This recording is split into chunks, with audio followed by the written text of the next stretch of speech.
Hello नमस्कार सभी साथियों का स्वागत। तो आज का हमारा रीजनिंग का टॉपिक रहेगा मैथमेटिकल ऑपरेशन।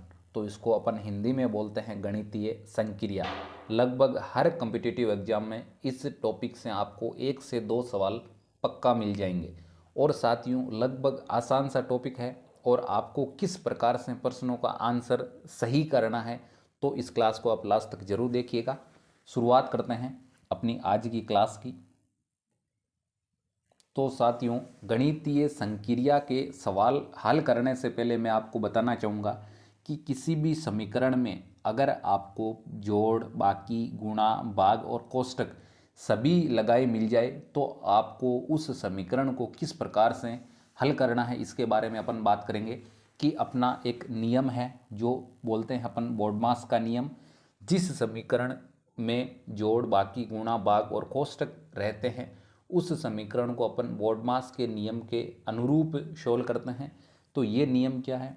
सबसे पहले समीकरण में अगर सभी लगे हैं तो सबसे पहले अपन हल किसका करेंगे? कोष्टक को हल करेंगे। और उसके बाद में अपन किसको करेंगे? भाग को, फिर गुणा को, फिर जोड़ को और फिर बाकी को। इस प्रकार से अपना समीकरण में हल करने का प्रोसेस रहेगा कि सबसे पहले तो अपन कोष्टक को हल करेंगे, उसके बाद में भाग को हल करेंगे, उसके बाद में गुणा को और उसके बाद में जोड़ को और लास्ट में किसको हल करेंगे? बाकी को हल करेंगे। तो आते हैं आज की क्लास के पहले सवाल पे। आज का हमारा पहला सवाल क्या है? यदि प्लस को बाकी, बाकी को भाग, भाग को गुणा और गुणा को प्लस के रूप में लिखा जाए तो दी गई समीकरण का आपके मान क्या होगा? तो सबसे पहले तो आपको क्या करना है, जिस प्रकार से आपको प्रश्न में बोला जा रहा है वो से वैसा आपको करना है। तो सबसे पहले प्लस को क्या लिखा जा रहा है? माइनस लिखा जा रहा है। और उसके बाद में 60, फिर माइनस को क्या लिखा जा रहा है? भाग लिखा जा रहा है। उसके बाद में आपके अगली संख्या है जैसे कि जैसे लिख दो। फिर भाग को गुणा कहा जा रहा है, फिर गुणा को प्लस कहा जा रहा है। ये अपने को पहली समीकरण से नई समीकरण अपने पास में आ गई साथियों। तो आपको इस समीकरण को किस प्रकार से हल करना है बिल्कुल अभी बता दूंगा। मात्र और मात्र 1 सेकंड में बिना पेन उठाए आपको इस समीकरण को हल करना है। तो सबसे पहले आपको क्या करना पड़ेगा? सबसे पहले मैंने पहले ही आपको बताया था कोष्टक को हल करते हैं और उसके बाद में भाग को हल करते हैं, फिर गुणा को, फिर जोड़ को और लास्ट में किसको हल करते हैं? बाकी को हल करते हैं। तो इस समीकरण में अगर कहा जाए तो सबसे पहले भाग को हल करेंगे। तो 100 है जैसे कि जैसे लिख दूं और माइनस का चिन्ह है जैसे कि जैसे। इसके बाद में आपके 60 में 6 का भाग दिया जाए तो कितने बचते हैं भाई? 10 बचते हैं, सभी को पता है। इंटू 2 प्लस के 8। तो आपका जो भाग का काम था वो पूरा हो चुका है। इसके बाद में किसका शुरुआत काम करेंगे? गुणा के। 100 माइनस के 10 को 2 से गुणा करेंगे तो 20 हो जाएंगे, प्लस के 8 हो जाएंगे। यहाँ तक मेरे हिसाब से किसी प्रकार की आपके दिक्कत नहीं होनी चाहिए। इसके बाद में गुणा भी कंप्लीट।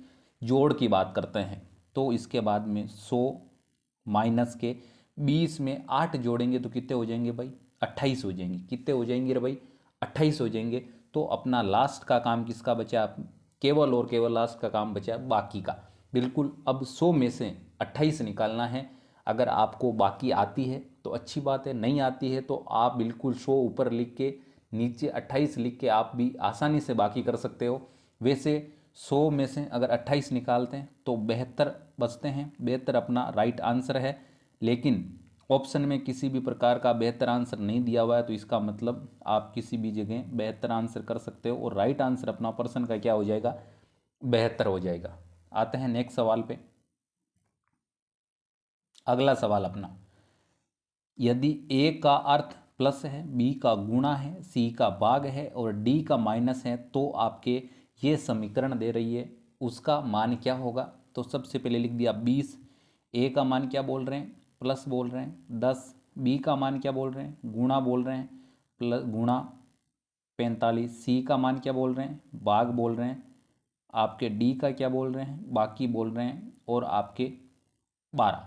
ये समीकरण अपने पास में आ चुकी है। वैसे अपन ने पहले सवाल में किया था, एज इट इज़ इसमें करना है। तो सबसे पहले अपन क्या करेंगे भाई, सबसे पहले 20 + 10 गुणा 45 में 5 का भाग देंगे, कितनी बार जाएगा भाई, 9 बार जाएगा, माइनस के 12। यहाँ तक कोई दिक्कत नहीं है। इसके बाद में किसका सोल्व करेंगे, गुणा वाले का। 20 + 10 को 9 से गुणा किया, 90 माइनस के 12। इसके बाद में किसका करेंगे भाई, जोड़ वाले का। 90 में 20 जोड़ा, 110 माइनस के 12। अब इसके बाद में अंतिम यही बचा है, तो इसका मतलब 110 में से 12 निकालते हैं तो अपने कितने बचते हैं भाई, 98, यानी 98 अपने क्या हो जाएंगे, सही उत्तर हो जाएंगे। और बी ऑप्शन अपना क्या हो जाएगा, राइट हो जाएगा। बिल्कुल समझ में आ रहा होगा। किसी भी प्रकार की दिक्कत है कमेंट बॉक्स में कमेंट कर दीजिए, ताकि नेक्स्ट जब क्लास होगी तो आपका जो दिक्कत वाला सवाल है वो सबसे पहले करवा दिया जाएगा। आते हैं नेक्स्ट सवाल पे। अगला सवाल आपका, यदि गुणा का अर्थ भाग है, भाग का प्लस और प्लस का माइनस और माइनस का गुणा, तो आपके समीकरण लिख रखा है 30। प्लस का क्या अर्थ है भाई, प्लस का अर्थ है भाग, सॉरी बाकी, बाकी लिख दिया, और 20 कोष्टक बंद। माइनस का क्या है भाई, माइनस का अर्थ है गुणा, गुणा 5 कोष्टक 7। और भाग का क्या अर्थ दे रखा है, भाग का अर्थ है जोड़, बिल्कुल जोड़ 3 गुणा, गुणा का क्या अर्थ है यहाँ पे, गुणा का अर्थ है भाग। और उसके बाद में कितना लिख रखा है भाई, 25 लिख रखा है। कितना लिख रखा है भाई, 25 लिख रखा है। तो सबसे पहले ही मैंने आपको बताया था, सबसे पहले अगर ऐसा लिखा हो आपके तो क्या सोल्व करते हैं, सबसे पहले अपने को सोल्व करना है कोष्टक।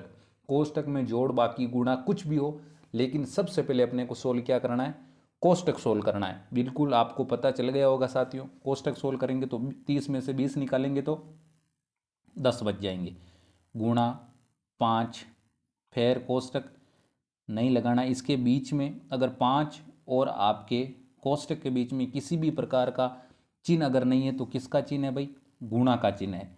7 में 3 जोड़ा 10 भाग 25। यहाँ तक किसी प्रकार की आपकी दिक्कत है या नहीं है, बिल्कुल बताइए एक बार। किसी भी प्रकार की यहाँ तक मेरे हिसाब से दिक्कत नहीं होनी चाहिए। अब इसके बाद में इस समीकरण का अपने को सॉल्यूशन करना है, तो कैसे करेंगे, तो इस समीकरण का अपन सॉल्यूशन करेंगे, बिल्कुल करेंगे। तो इसका सही उत्तर अपने क्या आ जाएगा, 20 आ जाएगा। किसी भी प्रकार की दिक्कत है तो आप बिल्कुल कमेंट बॉक्स में कमेंट कर दीजिए। काफ़ी जनों के दिमाग में चल रहा होगा कि इस समीकरण का सर ने सीधा सीधा कैसे कर दिया कि 20 आएगा। तो 10 में आपको भाग देना है किसका, 25 का देंगे। भाग स्टार्टिंग में ही टूट गया तो पॉइंट लगा दिया, पॉइंट के बाद में कितना हो गया यहाँ पे 100 हो गया। तो कितनी बार जाता है भाई, 0.4 बार। कितनी बार जाता है, 0.4 बार भाग जाता है आपके किसका, 25 का 100 में। इसके बाद में गुणा करना है, तो आप 50 को 0.4 से गुणा करोगे, 0 5 चौक 20, एक पॉइंट छोड़ के, और 20 अपना क्या आया था, राइट आंसर आया था। अगर किसी भी प्रकार की किसी भी पर्सन में दिक्कत रहती है तो कमेंट बॉक्स अपने पास में खुला है, बिल्कुल कमेंट कीजिए, ताकि नेक्स्ट क्लास में आपका सॉल्यूशन करवा दिया जाएगा। अगला सवाल आपका, प्लस का अर्थ भाग है, भाग का माइनस, माइनस का गुणा और गुणा का प्लस है, तो आपके 12 - 8 × 6 - 4 भाग 6 + 3 का मान क्या होगा। तो सबसे पहले लिख दिया 12। माइनस का क्या अर्थ है भाई, माइनस का अर्थ है गुणा। फिर इसके बाद में 8, गुणा का क्या अर्थ है, गुणा का अर्थ है प्लस। फिर इसके बाद में 6 लिख दिया। माइनस का क्या अर्थ है, माइनस का अर्थ है गुणा। फिर 4 लिख दिया। फिर भाग, भाग का क्या अर्थ है, माइनस। फिर इसके बाद में 6 लिख दिया। फिर प्लस का क्या अर्थ है, भाग, और इसके बाद में क्या लिख दिया, 3 लिख दिया, और अपने को निकालना है आंसर। बिल्कुल सबसे पहले तो आपको चिन्ह चेंज करने आने चाहिए, कि अपने को पर्सन में जिस प्रकार बोला जाता है उसी प्रकार से चिन्ह चेंज करने हैं। ऐसा तो है नहीं अपनी तरफ से कुछ करना है, कुछ भी नहीं करना है। जिस जिस प्रकार से पर्सन कह रहा है वैसा वैसा अपने को करना है। तो सबसे पहले अपन क्या करते हैं भाई, भाग, गुणा, प्लस और माइनस, ये चीज़ दिमाग में बिठा लो, खोपड़े में ये चीज़ फिट कर लो कि सबसे पहले कोष्टक को सोल्व करते हैं। अगर कोष्टक नहीं होता है तो भाग को, भाग के बाद में गुणा को, गुणा के बाद में जोड़ को, और जोड़ के बाद में बाकी को सोल्व करते हैं। तो सबसे पहले 12 × 8 + 6 गुणा 4 माइनस के 6 में 3 का भाग दिया तो 2 बार, कोई दिक्कत नहीं है यहाँ तक।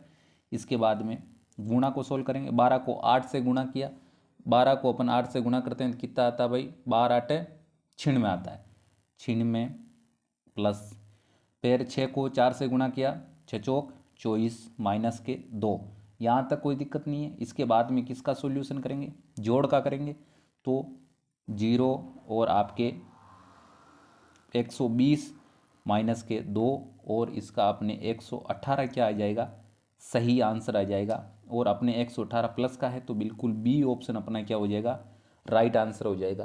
तो आज की क्लास के अपने अति महत्वपूर्ण सवाल थे वो कंप्लीट हो चुके हैं। इजाज़त दीजिए, बिल्कुल कल सही समय पे आपकी क्लास होगी, और इस क्लास को जितना हो सके उतना आप अपने साथियों के साथ शेयर जरूर करें।